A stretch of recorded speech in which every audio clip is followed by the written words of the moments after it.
I'm just leaving a interview that I did with the two owners of ArborCare, Jeff and Kelsey, and we had a great conversation about trees and how they're an integral part of real estate, and often I think can be overlooked. So this conversation is super informative. I think everyone knows they love trees, but I think they bring up some really good points as far as maintenance and taking care of trees and preventing future problems before they start, which in real estate is always a great thing. So super grateful for those two doing this interview with me. I hope you guys enjoy and learn something like I did.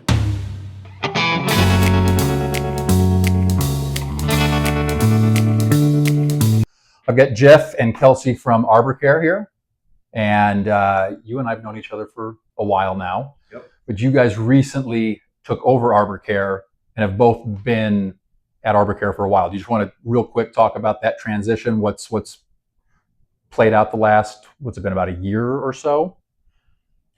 Yep, it was new this year. Okay. Yeah, so I started with ArborCare Resources in 2008. That was my first year, and have been with ArborCare for most of that time. Have left and done some other things here and there, but I found my way back here, and and then Jeff and I purchased ArborCare at the beginning of this year. Okay. Yeah, and I've been at ArborCare since 2004, and just like kind of worked my way up the ladder, and met Kelsey during that time period, and I think we really clicked as far as kind of our different strengths, and decided to, like you said, purchase the business from the previous owners that were retiring, and made a slight name change to ArborCare Experts, and seem to have kept all our clients and employees, and so far we're staying busy. It's Awesome. going great. Awesome. Well, very good. Well, the reason for this conversation is talking about real estate. Obviously, trees run with real estate, and I think most people. You kind of had a funny story as we walked into the office today. You had people coming off the airplane taking pictures of spruce trees off of Aviation Way. So clearly, people love trees. Even when they're not in the middle of the woods, they'll stop and get a photo shoot with them. Absolutely. But people with real estate, I don't think they often think of the trees as necessarily a value add or something that detracts from the property. You hear the horror stories of like, my neighbor cut down that tree, I love that tree, or my neighbor planted that tree and it ruined my view, or something along those lines. But it's not something I think we often think of like, does this add value to real estate? I would certainly say it does. It's hard to probably quantify what a tree's value is. So my question for you guys is like, what's the difference between a tree that does bring value to a property versus one that detracts value from a property? Yeah, so I'll start with that. I would say kind of location has a lot to do with it. Is in that whether it provides benefits to the homeowner, is it in a good spot that maybe shades the house and helps with cooling, or is it a bad spot where it's causing conflicts with utilities or causing damage to the house or something like that? And is it providing curb appeal? But that can also be kind of different between different homeowners. So one owner may think that a tree is great, and the next owner of that property may not like that tree as much. And there are methods to like appraise trees, the value of trees, and I think most people would be shocked at how much trees are actually worth when they're appraised. And typically, when they're appraised when they're damaged, some other reason. Can you walk through, just without going, unless it's a wildly deep rabbit hole, how do you appraise a tree? Basically, you kind of take some different measurements of the size of the trunk, the height, and the condition of the tree, and also taking into account its location. And then there's some different formulas that you can plug those numbers into, and it also factors in the species of a tree. So for instance, the blue spruce we were just talking about are a lot more valuable than like an aspen tree, and the reason is because they live longer, they provide more benefits Okay. to that property. Maybe they knew it was a blue spruce and They might have. they knew the value of it. Okay, well that's interesting. I didn't even know you could do that. Do you guys find when people are buying or selling real estate, do you ever find people do that? Has anyone ever called you in advance of a sale or during an inspection period and been like, help me with this tree? I would say on an official appraisal basis, it's extremely uncommon at that point. Like Jeff said, it's usually after a negative event like damage or vandalism or a mysterious death or health decline. But yeah, we certainly get some calls of people, maybe a soft appraisal of a specific tree or the entire property and the trees that are on that. They're looking to get that question answered of, yeah, are these, how valuable are these trees? Should I put money into, or consider maybe removing and restarting with some replanting projects? Okay. What's the most common tree we see throughout, and obviously we've got kind of arid desert stuff sort of south of Bellevue, but what are we typically playing with throughout the valley? What are the most common types of trees? What are the blue spruce is a valuable tree? What would be a nuisance tree? It is somewhat subjective, as Jeff kind of hinted at. Sure. So the most common trees we deal with are Colorado blue spruce and quaking aspens. And those are, while some aspens are native and have been there and weren't planted by humans, I would say the majority that we deal with on landscapes are all planted, and that's actually something that's somewhat unique to where we live. Is most of these trees are all planted, and we're not dealing with like native forests with homes or developments that were tried to place into those existing forest settings. Okay. Yeah, and I would use the quaking aspen. While a lot of people love them, a lot of people think that they're a nuisance. Those are the ones that have the sprouts, the offshoots. That's Yeah. That's what they're. They grow fast and they're beautiful. They the leaves quake in the wind. And those are all great characteristics. They also love to clone themselves through their root systems. And I've got 9 million of them under my deck right now. So you and everybody else, you live with them long enough, and you learn that that's one of the negatives of them, and something that you have to deal with. Yeah. Yeah, I think most people love aspens originally, and then they start to hate them as time goes on, and they can't walk in their yard barefoot anymore. Get a lot of comments about that. Mm-hmm. Yeah, I would say another like problematic tree is black cottonwoods that we deal with, and that is one case where people build homes into kind of like a native stand here, which is unique, but they're not a great species to have next to homes and people, because they grow very fast and they have commonly branch failures, and so we are often called to mitigate risks involved with cottonwoods that are close to structures. Okay. And oftentimes they build the house right up next to them, and that causes decline or damage, and then a few years later we're going in and removing them. So okay. Yeah, but like he said, most of what we're dealing with is spruce trees, aspens, cottonwoods, a variety of firs and pines. Fruit trees are really popular here, crab apples. I would say that's like kind of the bulk of it. But I think from what I remember, there's 11 native species to the valley, and then there's about 40 to 60 introduced species that have been planted. Okay. And some do better than others, and they're still continuing to try new things. That as our temperature range changes here, we're finding more success with some species that maybe wouldn't have grown here 20 years ago, and less success with others that used to be don't like the heat. successful. Yeah. Okay. I think you guys probably touched on this a little bit already, but what's something that most homeowners consistently overlook that costs them either dollars or health of their trees?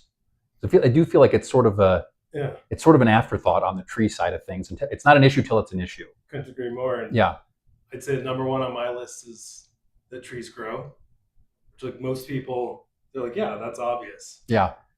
But the amount of times that I would argue that the wrong tree is planted in the wrong place for the wrong reason, and then we as arborists are often getting the phone call decades after that planting, Mm-hmm. and because it's blocked their view, or it's blocked their sunlight, or it's overtaking their backyard, and when a smaller species would have been far more appropriate. So then they're left with trying to prune or remove and replant, and they would have, oftentimes it's they inherit this issue Sure. from a previous homeowner, Sure. and I just would think that if there was a little more thought into what is the mature size that a tree is going, the specific species is going to get to, that a lot of those problems we avoided Yeah. down the road. So it's interesting because when in the middle of a purchase and sale agreement, right? If I'm buying your home, the buyer has the right to have a home inspection. Mm-hmm. And I would say 9 out of 10 homes have a home inspector show up, sweep the crawl, look at the roof, do all the things, right? Would you guys recommend, because I can't think of one, I've never dealt with it, I've never had a client, nor have I ever recommended to anybody, to have a professional come out and look at the trees on a property in advance of a purchase? Would that be something, depending on the property, maybe something? Yes, and I've guys done that several times. Okay. That especially like existing clients that we have, they're purchasing other properties. They'll call us and say, "Can you come evaluate? Tell me what I have here, For sure. what condition they're in, what the potential problems are." Yeah.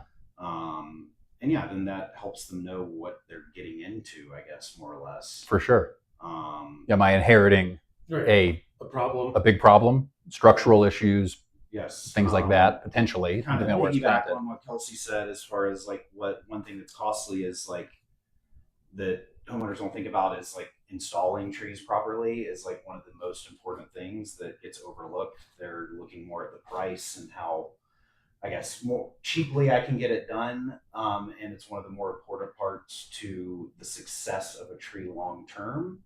And often we see trees that are improperly planted, and then that ends up being a cost for the homeowner down the line because it's either the wrong tree for that spot, or it was just planted incorrectly, or it was cared for incorrectly after they were planted, and then they ended up having to essentially replace, start over, and that can be kind of defeating for people for sure. Yeah. But yeah, I just think more oversight in that initial process, even if you maybe don't have an arborist planting the tree, but just having an arborist overseeing that process could help limit your costs and your headaches down the road. Okay. And another benefit I thought of with getting a tree inspection, similar to a home inspection prior to a sale,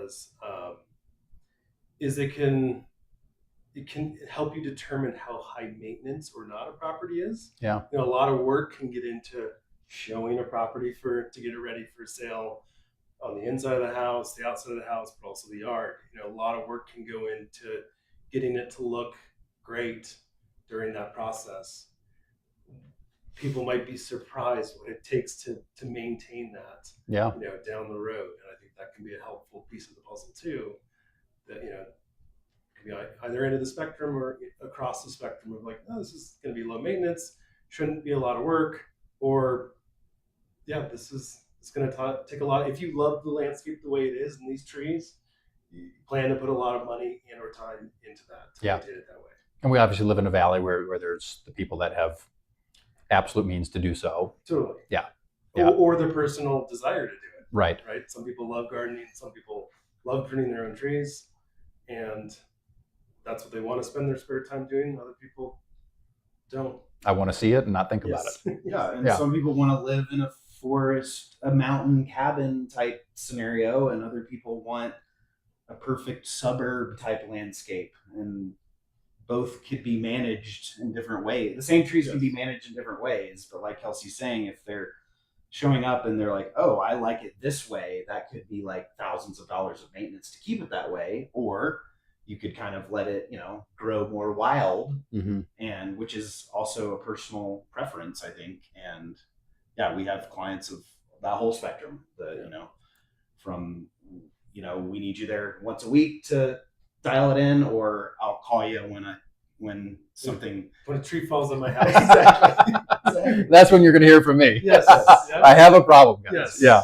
We work with all of them, and I understand all the different personalities. Or we get that early snowfall in October and it's wet and Yeah. takes down a bunch of trees. So. Personally, I'm somewhere in the middle of my own yard. You know, so.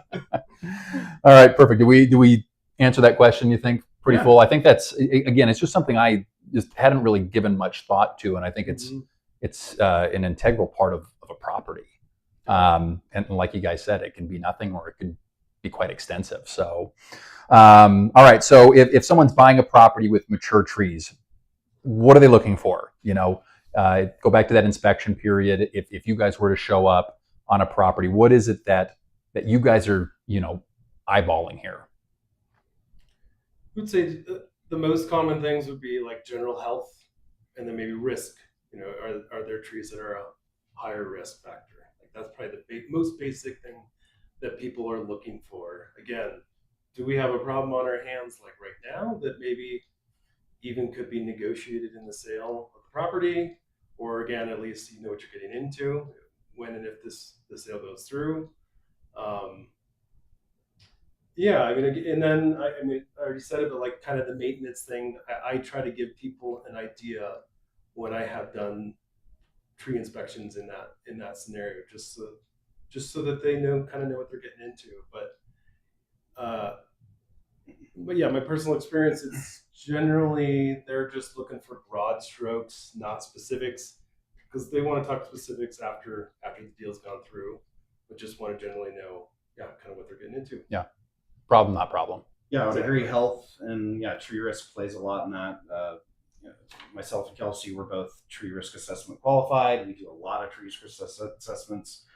You guys are you're at our property twice a year, because we're on Trail Creek, so we've got some unique issues more there. Of like a general inspection, which we do a lot, but we do like official risk assessments that we write reports on that would hold up, you know, theoretically in a court of law. Okay. Insurance claims come in or things like that. But especially when you're dealing with mature trees can have risks associated with them. Okay. And, you know, that revolves around defects like, are they decaying? Are they declining rapidly? Are they close to targets? Like, what's the proximity to targets? Or if it falls, will it hit the house? If this branch breaks, will it hit my car? And that's what a lot of risk is about, is if this thing happens, what are the consequences? If there's nothing to hurt near that, then it's still low risk, even though it may have a pretty major defect. So yeah, like we're saying, when you come into like, you know, a yard and you're just looking for the major things with mature trees, it's just kind of health and like, what are the safety issues here? Okay. Along the lines of insurance, property insurance has gone up. I think insurance inspectors are inspecting properties at a much more thorough level than they used to in the past, mainly roofs, but I think trees are going to. Do you guys get called in by insurance companies on properties to assess stuff like that when a property might be changing hands, or someone is looking to not file a claim per se, but renew we've got wildfire risk and things of that nature? Yes, that's it right that's there. The hot that's topic. what's been that's what's been driving a lot. And it's usually not the insurance companies contacting us. They typically are contacting homeowners, who are then contacting us about, okay, this is what my insurance company says I need to do. Gotcha. They're going to drop me or whatever. Okay. And that could be you guys just writing a report around something, and or actually going in and removing said problem. Usually it's removing said problem, okay, addressing the issue okay, that has already been identified by the insurance company. Okay. And we're seeing more of that. Oh yeah, a ton of that, I would say, in the last like 3 to 5 years. Specifically in the last couple of years. I'd say the last 2 to 3 years. Okay. Okay. So from that lens and that standpoint, anything prior to an insurance company saying anything, is there something a homeowner should be considering, or does it kind of go back to the same things we've talked about, bringing the experts in, evaluating before there's a problem? Yeah, I'd say it's mostly what we've already been talking about, but the more specific issues that they're focusing on is just are trees that are really close proximity to a house, especially conifer trees or evergreens. So Mhm. our beloved Colorado blue spruce, those are probably the biggest offenders. You know, they're planted within 10 feet of a house. Something that is mature is going to have limbs that are, you know, growing around the house, Yeah. and that's what is getting flagged that needs to be addressed pretty often. Okay. So that would, yeah, wouldn't be a bad idea in that transition of a property that, yeah, could either be proactively doing some of that pruning work, and a lot of times that work can be accomplished by pruning. Sometimes removal is really the only realistic option as well. Yeah. The insurance thing is interesting because I would say it's obviously always been part of a deal. You guys have always been around it too, but currently it's taking longer to insure. Yeah. Insurance costs are going through the roof. And some properties are just flat out being denied. Yeah. So you're self-insuring. So, which depending on the property is Probably make it or break it. it could be exorbitant, right? Yeah. Or you're looking for a price discount. So, right. All right. So 3 things, if we had to wrap up the conversation, what are 3 things you'd recommend a homeowner do to protect their tree's value? And I guess I would just say their property value. Sure. Maybe we should each do our own 3. Sure. Yeah. Okay. Compare and contrast. Let's yeah. see how we do. Yeah. I mean, I actually have 4 here, but one was just having the property regularly checked by someone who's qualified, like a qualified arborist, which in our industry would be a certified arborist from ISA, which is the International Society of Arboriculture.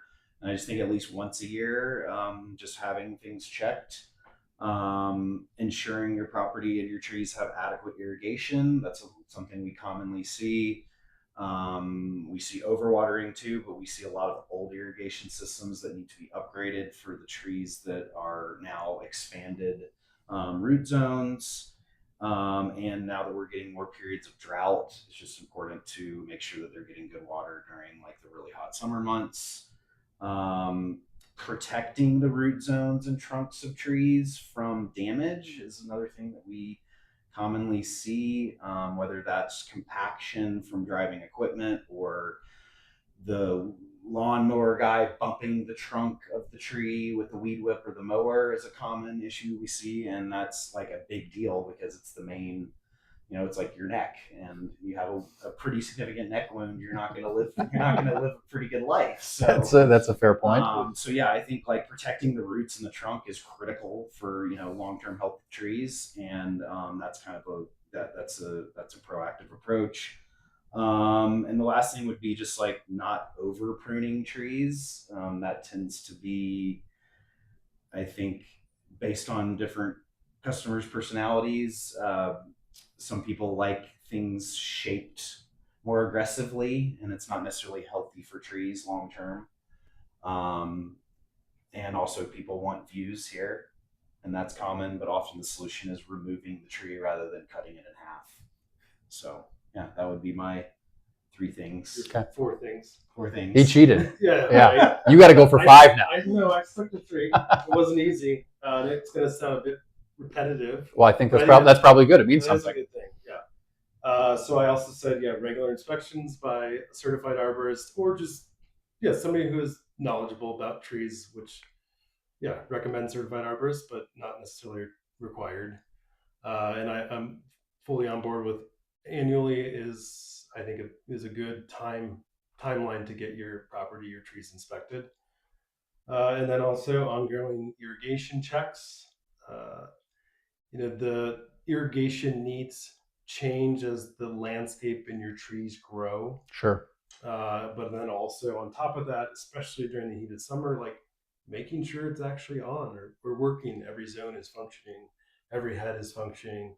There's a lot of times where, the obvious part of the landscape is getting watered and nobody thinks twice about it. And then you go to the back corner and it's bone dry and trees are stressed to the max or even dying. So, getting those, whether it's yourself or getting somebody to check irrigation on a somewhat regular basis.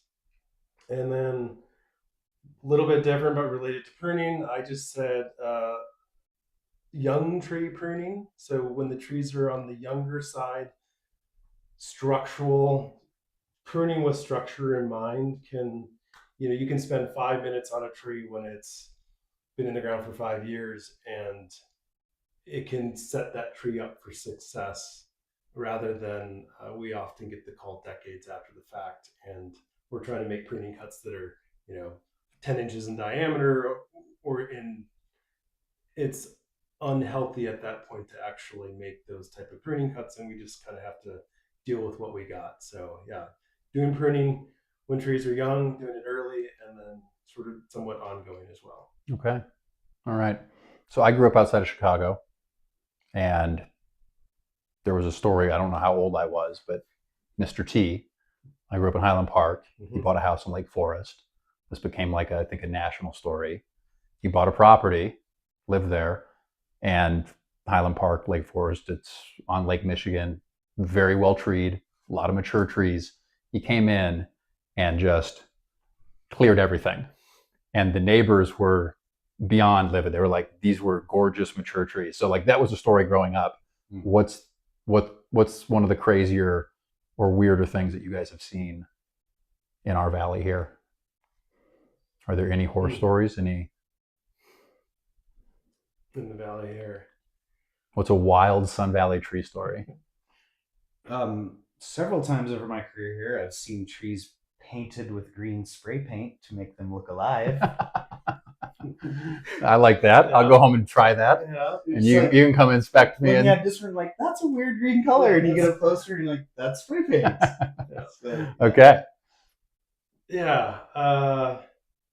Thankfully, it doesn't happen much. And I mean, but definitely seeing like some trees that are topped, like large mature trees that are just straight up cut in half, which is, I think almost anybody that sees that would just be like eyes open wide, like what the heck just happened? Yeah.